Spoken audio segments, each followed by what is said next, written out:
The longer Prime Minister Anwar Ibrahim dawdles on a major corruption crisis engulfing the East Malaysian state of Sabah, the worse will be the backlash on his federal government, especially on his already fizzling grip on the Prime Minister's post.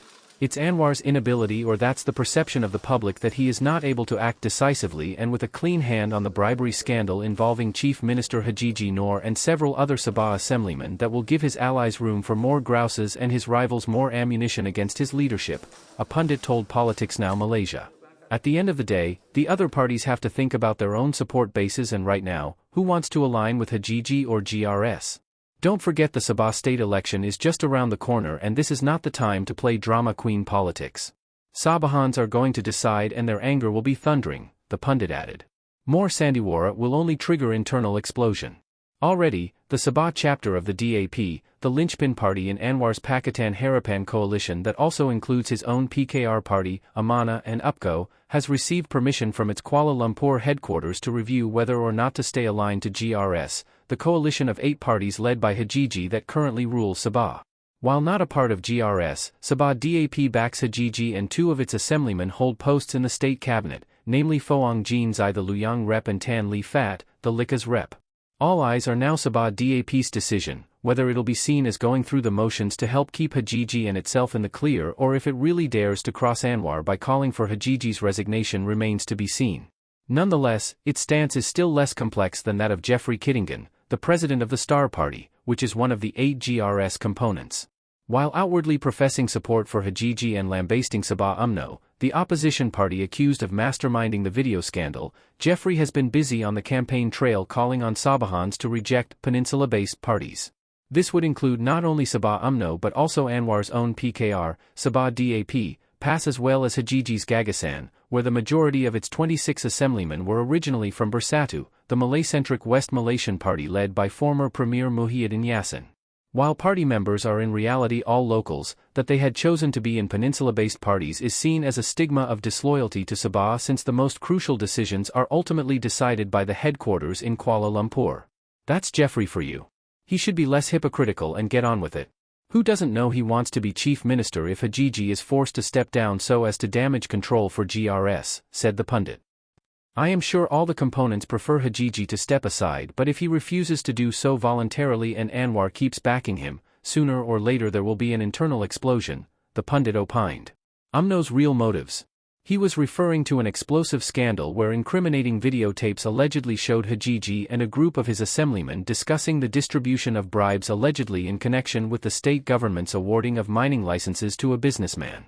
Haji has denied corruption, insisting the expose was fabricated by foes out to topple him, while some of the assemblymen blamed the use of deep fakes and AI to tarnish them ahead of the state polls, which must be held by the end of next year.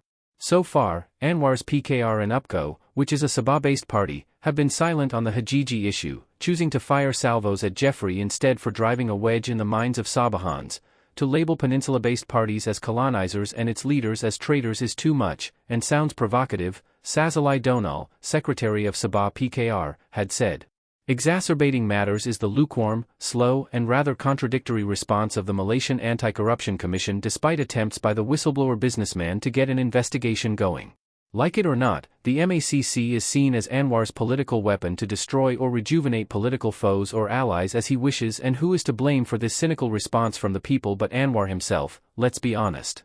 So let's hope Sabah DAP will decide wisely and not put up a show just because its KL headquarters wants to support Anwar.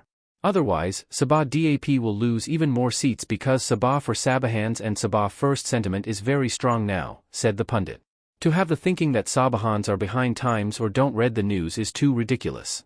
To rely on the Professor Kongkungs, or propagandists, to help Haji recover his political balance is not only outdated but dishonest politics. And to believe that Sabah Umno is too weak it will fall trying to dislodge Haji is very naive. Who knows what are Umno's real motives, warned the pundit. Stop the crazy dramas, times have changed. Indeed, the West Malaysia-based Umno had controlled the Fed era government from 1957 to 2018, when it was finally toppled by a Mahathir Mohamad-led Pakatan Harapan coalition.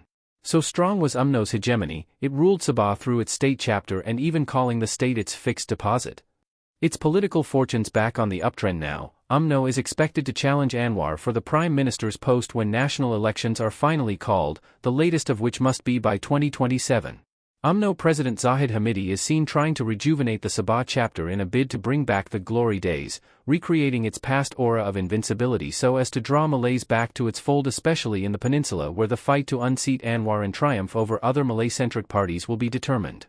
Yet in the crossfire of politicking, both fair and foul, it would be foolish for Anwar and the DAP to believe they could manipulate the thinking and emotions of voters or to pull wool over their eyes as Umno had done for 60 years. Those days are over, you cannot rely on old templates. There has been education, there has been the internet, and there have been mindset changes. The support bases held by Anwar and Pakistan are also vastly different to Umno's, said the pundit. So whether in West or East Malaysia, at the end of the day, the real consideration should be, was there a crime committed against the people? Was there criminal breach of trust? And not pulling more stunts to keep the political upper hand. A cover-up will invite even worse backlash for Anwar, DAP, and the other parties within GRS, the pundit warned.